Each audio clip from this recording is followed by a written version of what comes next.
my name is Brenda, and before I get started with this video, two things really quickly that I wanted to touch upon when it comes to the world of Élite.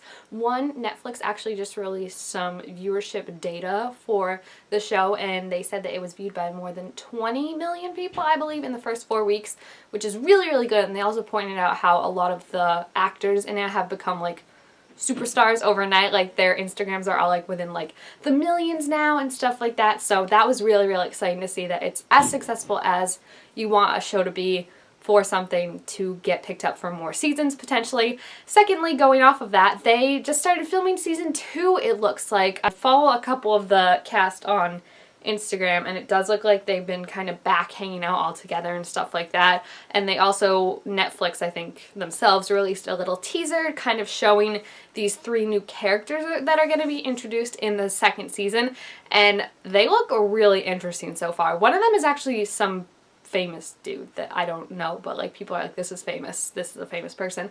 But like I said, they look interesting, and I can't wait to see what they're gonna add to the dynamic. They just need to make sure they stay away from my ships, or else I will end them.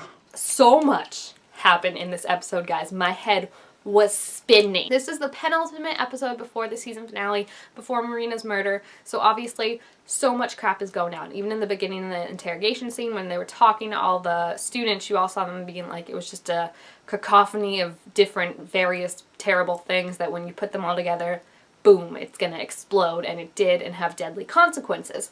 So what was interesting to me especially was like for the first half, I would say, of this episode, Marina definitely felt like she took a back seat. Like she was there, but it was more just like people talking about her or people doing things behind her back without her knowing, like Nano and Sam blackmailing, and then Carla kind of going after her and saying like, I know you're a part of this. Carla was so badass this episode, guys. Like, okay, I feel like you're not supposed to root for her all the time because obviously like she's threatening Marina and stuff like that, but just like the way she stood up to Polo and was like, you can't do this. You broke our relationship. You can't blame me for like not wanting to be part of it anymore. Like there's no more Polo and Carla. It's time for me to like just be on my own. And then how she also like defended Christian and was like, you can't just go after him like that. Like he's not the one that ruined stuff, and she's trying, you know, to meet his friends, and she wants to be Christian's friend. She doesn't want to date him or anything like that. She just kind of wants to be on her own, and I completely get that. She's been in this relationship with Polo for how long, and it's been basically like arranged since before she was born. So I completely get her wanting to be on her own and just kind of making her own decisions. But she was badass this episode. Like the way she like stood up to her dad and was like, if someone betrayed me, I know how to deal with them. I was just like, oh, girl, all that was playing in my head whenever Carla was on was 7 Rings by Ariana Grande. Like, she just embodies it, honestly. I love Carla so much, and I really hope that doesn't change, but I feel like it's gotta. And then we also had Lou and Nadia kind of talking.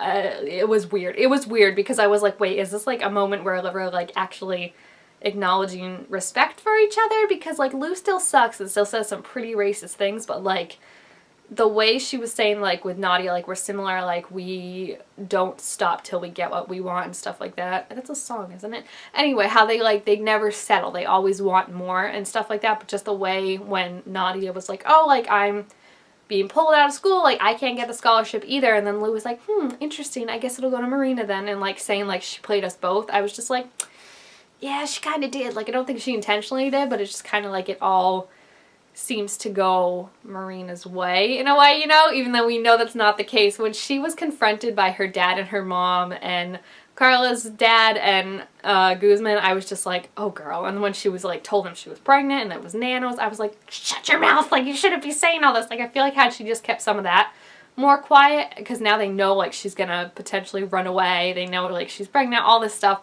like had she just kept that more on the DL, I think she would potentially still be alive. I could be wrong because we're going to see what happens, but I just feel like she's alienating so many people now that no one's really going to be looking out for her, and Sam is pissed. Oh my gosh, the end of this episode was so good when he just looked like literally like just out of control, and he slammed the mirror, and the detective in the interrogation was like, what did you do, Sam? Like I was like, what did you do, Sam? Like, they're totally setting up so it looks like, I don't think he'd kill Marina. And, like, I don't think that's what they're setting up to be. It looks like more like he'd kill Nano or something, or beat him up within an inch of his life. So, we'll see with that. The fight scene, meanwhile, was both the best and worst thing I've ever seen in my life. Like, I was cringing while watching it and also so in love with it. It was just like the slow motion walks, how these three preppy ass rich boys are just rolling up and being like, yeah, you can't do this, blah, blah. I felt bad for Onder. Like, Polo was clearly ready to, like, throw hands, and Onder was just, like, doing this to, like, protect Guzman and stuff like that, and Polo was just, like, literally just going after Christian, and I was like, Polo, stop it. Like, I don't like you, and I never will, and everything you do just makes me not like you. But I felt bad for Onder because, like, they just abandoned him. Like, I guess, like, they split to, like, try and get them off their trail, but they literally all went off there, and I was just like, oh dear. So that was terrifying, but it was sweet when, Omar found him. Like, their whole scenes were really sweet this episode. I really like seeing them together and just seeing them, like, happy and lighthearted. I feel like that's not going to last now because, you know, his father's really pushing for an arranged marriage and stuff like that. But they said, I love you, and it was so, so cute. And just Omar being there for Onder when he literally was just bleeding and saying, like, I love you, like, don't leave me. And that was cute, guys. That was sweet. I really, really liked them together. And then Guzman also went to Nadia's shop, and that was really cool because he was like, let me in. The dad was like, do not let him in. And Nadia's like, say what you want, I'm letting him in. Like, screw you, you know, in a way. Someone has got to stand up to that dad, I feel like. And I feel like it has to be Nadia. Like, the way he behaved this episode, like, he's been bad before, but, like, it's abusive now. Like, it's physically, it's verbally, it's taking away his kids' free will and their ability to choose.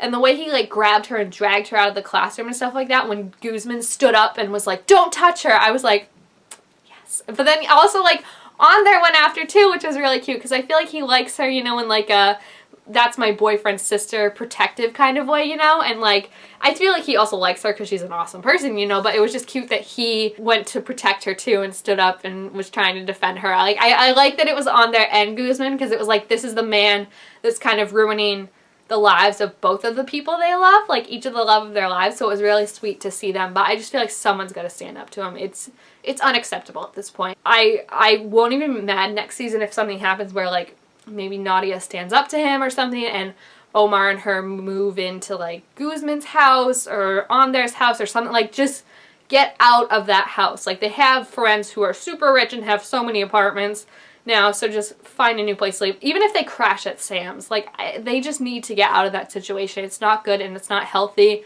and it's not allowing them to think for themselves or anything like that, you know, like, just have breathing room. So it was nice to see Nadia did stand up to him like that. I'm sure she's gonna be punished for it, but I do feel like she's the one that's on, like, equal footing with him right now. The one I feel like that has to be the one to stand up, and you even saw her, like, protecting Omar, which was really, really sweet. I love how they highlight, like, their relationship to me is so good and so authentic and so genuine and so what you want a sibling relationship to be, and I love it especially when you compare it to the other two relationships, the sibling relationships in the show. I think it becomes even more poignant because you look at Sam and Nano, who are so messed up and only get along really when they're doing something illegal, and then you have Guzman and Marina, who are really he's protective of her, but their relationship is still not, like, open, like, it doesn't have good communication. Like, they don't really talk things out. It's just kind of like, this is how it's going to happen in Guzman's eyes, and Marina doesn't really get a say in it. So it's really nice to see a sibling relationship on the show where